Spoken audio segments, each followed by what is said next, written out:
Hola y bienvenidos a la historia de Roma. Capítulo 34. El mejor de los amigos, el peor de los enemigos. Antes de comenzar voy a hacer una pequeñísima aclaración sobre el último capítulo. Cuando mencioné a uno de los lugartenientes de Sina que se había desplazado a Oriente para detener a Sila, lo llamé Fimbrio. En realidad su nombre era Flavio Fimbria. Pequeño error de lectura. Hagamos un resumen rápido de dónde nos encontrábamos. En el 85 a.C., Sila había ganado su guerra en el este contra Mitridates y había acordado la paz con el rey rebelde. Mientras se desarrollaba la guerra en Asia, Sila había estado demasiado ocupado como para preocuparse del hecho de que, técnicamente, estaba exiliado de Roma a consecuencia de su lucha política con el difunto Mario y con el pronto a ser difunto Sina. Pero, luego de emerger victorioso en el extranjero, era hora de encargarse de sus problemas domésticos. Sina, quien tenía el control total de Roma desde la muerte de Mario 3 años antes, sabía que el inminente retorno de Sila era una muy mala señal para su política, para su carrera y, en general, para su vida. Así que organizó un ejército para interponerse entre Sila y Roma. Pero, en su apuro por atajar a Sila, Sina forzó demasiado a sus tropas y terminó asesinado en un motín en el 84 a.C. Así que allí estábamos, con Sila preparándose para marchar sobre Roma. Dentro de Roma, las noticias de la vuelta de Sila provocaron un pánico generalizado. Hay que recordar que durante el mandato de Mario y Sina, la mayoría de los partidarios de Sila habían sido purgados, así que el personal del Estado estaba lleno de feroces partidarios de Mario que temían la vuelta de su enemigo mortal. Anticipando la batalla que vendría, los cónsules elegidos para el 83 a.C. eran fieros opositores de Sila, pero resultaría ser que tampoco eran rivales para Sila. Sila logró cruzar el mar Adriático sin problemas y desembarcó en el Talón de Italia a la cabeza de 5 legiones. Ambos cónsules reunieron ejércitos para prevenir que Sila se trasladara al norte. Cayo Norbano terminó de prepararse primero y marchó rápidamente con la intención de embotellar a Sila en donde había desembarcado. Pero su ejército estaba compuesto de reclutas frescos y él mismo no era un general ni de lejos comparable a su rival. Sila arrasó a Norbano sin dificultades. El derrotado cónsul huyó a Capua con sus fuerzas quebradas. A continuación, el otro cónsul, Cornelio Asiágeno, marchó al sur a la cabeza de su ejército para ver si tenía éxito. Pero él ni siquiera llegó tan lejos como Norbano. Al interceptar a su rival, sus tropas desertaron en masa y el cónsul tuvo que rendirse sin apenas desenvainar su espada. Para la aristocracia romana era claro para dónde soplaba el viento, y muchos nobles que habían hecho lo posible para reponerse ante el conflicto escondiéndose en la neutralidad, ahora comenzaban a apoyar públicamente a Sila. El gobernador de África, por ejemplo, Metelo Pío, un muy respetado general por derecho propio, expulsó a los partidarios de Mario de su provincia y así negó a los partidarios de Mario una importante fuente de recursos y hombres. Sin embargo, cerca de los límites de la ciudad eterna, todavía era peligroso apoyar a Sila, y una última ronda de violencia contra sus aliados barrió a Roma. Pero estos serían los últimos estertores de la estructura de poder emplazada por Mario, y pronto se encontrarían cosechando lo que habían sembrado. Además del apoyo de Metelo en África, Sila encontró un aliado en Hispania, Marco Licinio Craso, quien en su momento se convertiría en el hombre más rico de Roma y uno de los 3 triunviros. Craso marchó un ejército al este, hacia Italia, donde planeó ayudar a que Sila retomara el control de Roma. El segundo de los 3 triunviros, Pompeyo Magno, también decidió que su ambición tendría más lugar si se jugaba en el bando de Sila, y, reclutando un ejército propio, anunció que lucharía por el general exiliado. Ya llegaremos al tercer triunviro, el joven Julio César, dentro de muy poco. Cerca del fin de su mandato, el cónsul Asiágeno, quien había sido liberado por Sila, lideró un ejército contra el joven Pompeyo de 23 años, quien se había posicionado en el norte de Italia. El cónsul no tenía deseos de repetir la vergüenza de perder a su ejército sin pelea ante el carismático Sila. Sin embargo, Asiágeno, quien tuvo la mala suerte de ser simplemente un líder, en una época de grandes líderes, terminó en el mismo problema que antes al llegar ante Pompeyo. Su ejército desertó en masa y el cónsul se vio forzado a huir sin tener un ejército al que dirigir. Mientras terminaba el 83 a.C., el Senado se daba cuenta de que el nudo en su garganta se ajustaba.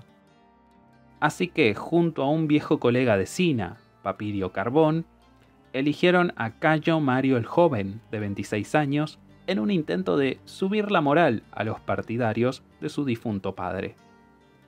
Pero el joven Mario no era su padre. Y aún así, es posible que incluso el viejo Mario, en sus mejores años, no podría haber detenido a Sila ahora. La temporada de campaña del 82 a.C. comenzó con Metelo Pío llegando con su ejército al norte de Italia, donde se reunió con Pompeyo. El nuevo cónsul electo, Papirio, lideró un ejército al norte para enfrentarlos, mientras Mario el Joven también iba con una fuerza propia para enfrentar a Sila, quien claramente estaba a punto de marchar sobre Roma. Mario encontró a muchos reclutas voluntarios entre los samnitas, quienes temían la vuelta al poder del ala conservadora de la aristocracia romana. Solo hace muy poco habían obtenido derechos completos a consecuencia de la guerra social, y no tenían intenciones de ver que sus aliados naturales en Roma, es decir, el Partido Popular de Mario, fuera expulsado del poder. ¿Acaso revocaría el conservador Sila el derecho a sufragio que hace tan poco habían conquistado cuando decidiera reorganizar toda la arena política luego de su victoria final? Los samnitas no querían saber la respuesta. Con ellos en su bando, Mario ahora al menos podía hacer un intento contra Sila, quien hasta ahora parecía ser indestructible. Pero Carbón y Mario simplemente no estaban a la altura del enfrentamiento con Sila. No es que no fueran capaces, solo que estaban enfrentando a algunos de los más grandes generales de toda la historia romana. En el norte, Carbón fue derrotado por el esfuerzo combinado de Pompeyo y Metelo, y se retiró a Etruria, donde esperaba al menos evitar que ellos marcharan sobre Roma. Al sur, Sila y el joven Mario lucharon una prolongada batalla, pero como fue en el caso de toda la guerra civil, la deserción costó a Mario demasiados soldados, y se vio forzado a retirarse detrás de los muros de una ciudad amiga cercana. Dejando una fuerza para asediarlo, Sila siguió su marcha hacia el norte, a Etruria, donde planeaba aplastar a Carbón y luego abalanzarse sobre Roma. Sin embargo, Sila no pudo desplazar a Carbón de su posición. Pero como era claro para el atribulado cónsul que no duraría para siempre allí y casi toda Italia estaba en poder de Sila, Carbón decidió que en vez de intentar una heroica resistencia, era mejor escabullirse, pasando el próximo año escondido en pequeñas islas de la costa siciliana. En noviembre del 82 a.C., un ejército de samnitas emergió para auxiliar a Mario y a sus fuerzas atrapadas, pero no pudieron quebrar el asedio.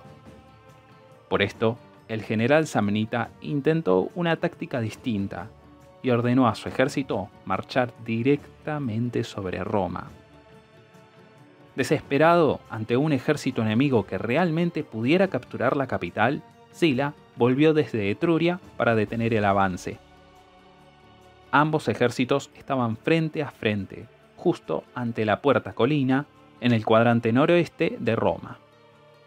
La batalla que siguió fue una masiva y desesperada lucha entre dos fuerzas peleando como si su absoluta existencia estuviera en juego. Ningún triunfador de una guerra civil puede dejar que su enemigo viva por mucho. Las purgas posteriores a la guerra serían rápidas y brutales. En la batalla de la Puerta Colina, Craso famosamente aseguró la victoria para Sila al flanquear el ala izquierda de la línea samnita. El ejército de Sila logró engullir al enemigo y destruirlo. En total, se estima que 50.000 murieron en la lucha. Mario el Joven, al escuchar las noticias, se suicidó, aún estando bajo asedio. Sila ahora se alzaba como el amo indiscutido de Roma.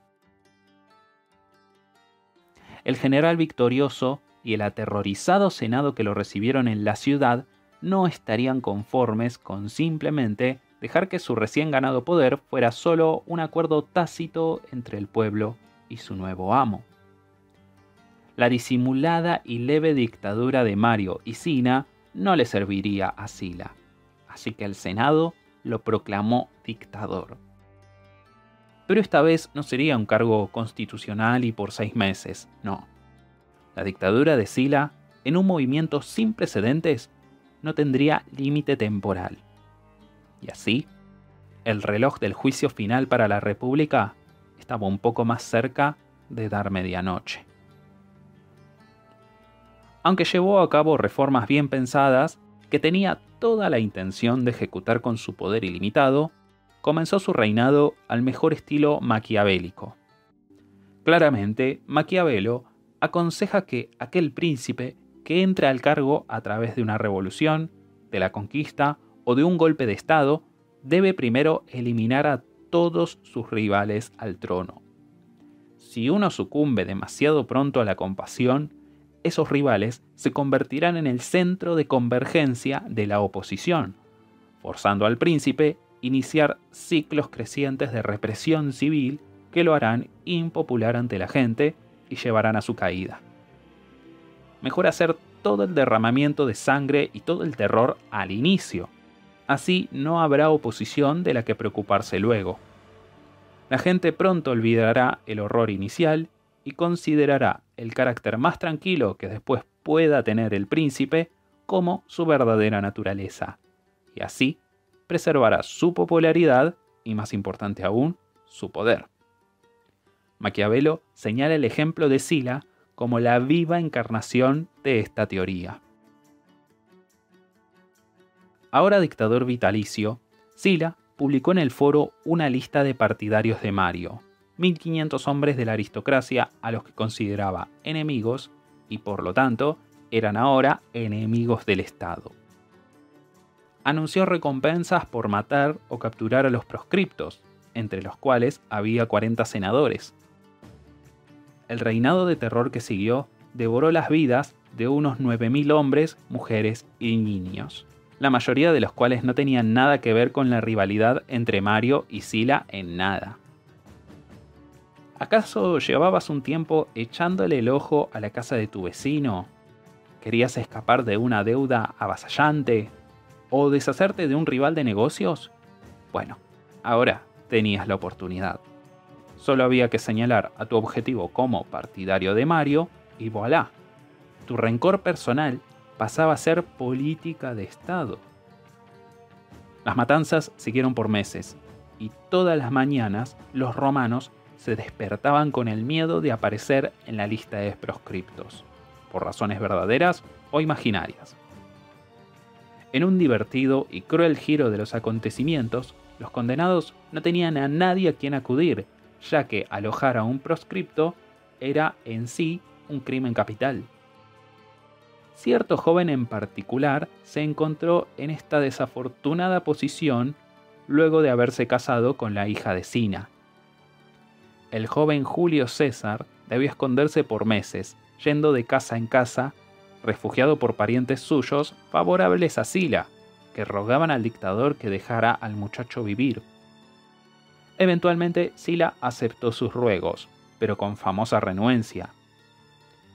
Él podía ver claramente que este joven noble era peligroso y en César, según las palabras del mismo dictador, veía a muchos Marios en potencia. Con su posición de poder asegurada, Sila comenzó a ejecutar las reformas que por mucho tiempo había planeado. Siendo un verdadero conservador, Sila había visto con disgusto cómo se transfería el poder del Senado a los tribunos. Mario, el más grande de los hombres nuevos, había sido un santo patrón de las masas empobrecidas. Sila apuntaría a restablecer el orden natural de las cosas y pondría al Senado de nuevo al frente del Estado.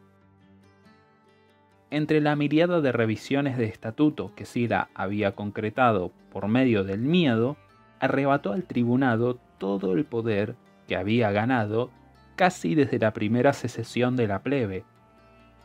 Abolió el poder que tenían de vetar legislación, abolió el derecho de introducir legislación nueva sin la aprobación del Senado y luego dobló el número de senadores, llenando los nuevos puestos con sus seguidores para asegurarse de que no se aprobara ninguna ley sin el favor personal de Sila. Como golpe final a este antaño prestigioso puesto, declaró que un hombre electo tribuno estaba vetado de ser electo para cualquier otro cargo público por el resto de su vida. Hombres ambiciosos dejarían de acudir al tribunado como un paso en su camino al poder, dejando el cargo sin nuevos talentos e influencia, exactamente como Sila lo deseaba. Pero entonces, ¿a dónde irían estos hombres ambiciosos? Bueno, según el nuevo orden de Sila, entrarían en el recién codificado Cursus Honorum, literalmente la carrera de honor. Antes de Sila, el camino al consulado tenía sus pasos tradicionales, pero no había nada escrito en piedra sobre ellos. Sila decidió que era hora de literalmente escribirlo sobre piedra, en parte para asegurarse que los próximos líderes de Roma tendrían la experiencia necesaria para manejar las responsabilidades de Estado, pero también, en parte, porque quería alargar todo el proceso. Cierto general de veintitantos, llamado Pompeyo, ya estaba postulándose como uno de los hombres principales de Roma, así que Sila movió el consulado, por ley, al menos unos 15 años más lejos en el futuro de Pompeyo. El nuevo camino al poder comenzaría con al menos 10 años de experiencia militar, comenzando cuando un hombre tenía 20 años y era elegible para el cargo de tribuno militar, una posición de liderazgo cuasi político dentro de las legiones. A los 30, un hombre podía ser electo como cuestor, donde serviría para las instituciones financieras de Roma o como ayudante de alto rango en las provincias. Los cuestores eran los guardianes de las arcas, supervisando tanto la paga militar como el tesoro público, y por ello se encontraban en el centro de toda batalla política de importancia, ya que toda batalla política es, a fin de cuentas, una batalla por el dinero. Si sobrevivían al despiadado mundo de las altas finanzas, la persona podía ser electa para el cargo de edil a la edad de 35 años. Los ediles estaban a cargo de la infraestructura pública de Roma, la comida, el agua, los templos públicos, las alcantarillas y los caminos. También los ediles estaban a cargo de los juegos, que eran de crítica importancia para asegurarse el apoyo público duradero. Un hombre podía hacerse muy famoso celebrando majestuosos juegos, aunque en el proceso era fácil terminar en la bancarrota y solía necesitar tener alguna alianza con un benefactor rico. Ser edil no era un paso obligatorio, pero daba la oportunidad a cualquiera de hacerse conocer al público en general. A los 39 años, si no había gastado todo su dinero entreteniendo a las masas, la persona se podía postular a pretor, de los cuales se elegían 6 al año. La función primaria del pretor era de ser jueces administrando el complejo judicial de Roma, pero también podían ser designados para liderar ejércitos o provincias y podían, en ausencia del cónsul, tener el imperium, dándoles la palabra final en la ley y el orden, sobre la vida y la muerte. El paso final era, obviamente, el consulado. La edad mínima para tener tan alto cargo era 42. Notarán que mientras más altos subían, menos puestos habían disponibles en el cargo superior. Si 6 patricios eran elegidos a los 39, solo 2 de ellos llegarían a ser electos cónsules 3 años después. Por lo tanto, era especialmente prestigioso acceder al cargo en tu primer año posible. Cicerón, famosamente, se pavonearía de haber llegado a cada cargo del cursus honorum en su año justo, como uno de sus más grandes logros. Ahora, obviamente, no todos los hombres podían hacer esta carrera entera, y uno estaría tentado, por ejemplo, de quedarse un tiempo con el cargo de cuestor y construir una base de poder desde allí. Para prevenir esto, Sila promovió de nuevo el a veces ignorado y otras veces acatado estatuto de que un hombre debía esperar 10 años para tener el mismo cargo de nuevo. También puso el obstáculo adicional de que el año después de tener un cargo en particular, el oficial en cuestión debía pasar un año en las provincias como propretor o procónsul.